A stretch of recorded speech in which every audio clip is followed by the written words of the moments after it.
Step three, when we're examining ourselves in conflict management, is to choose our approach. And we have many, many options.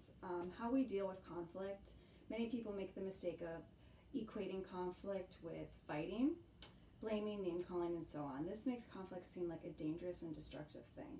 However, once you recognize that conflict is simply a condition in which people's concerns appear to be incompatible, it becomes clear that fighting is only one way of dealing with it. This approach allows us to recognize that we have choices in how we deal with conflict. That is from Kenneth Thomas and his theory in Introduction to Conflict. And it proves the point that we choose our approach and how we're going to approach others and how we're going to get to the root cause of what our conflict is about. One of the choices is failure to engage, so just ultimately avoid. And it's not a constructive way to deal with conflict.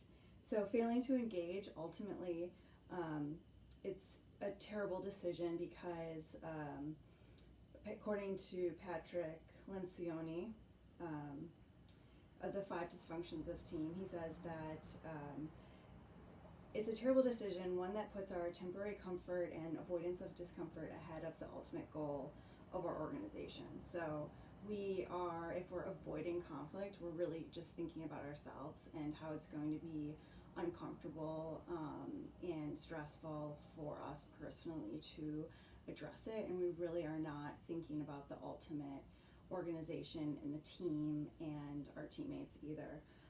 Collaboration is very, very important in our approach.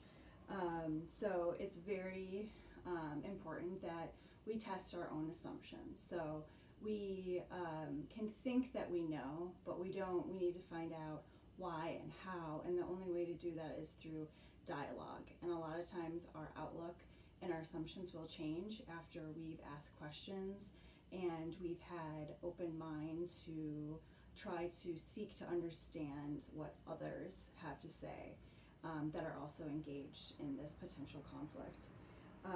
Merge insights from people with different perspectives on a problem, says Kenneth Thomas, is what collaboration ultimately explores, and it's actually vital and going hand in hand with trust to be navigating conflict and conflict resolution.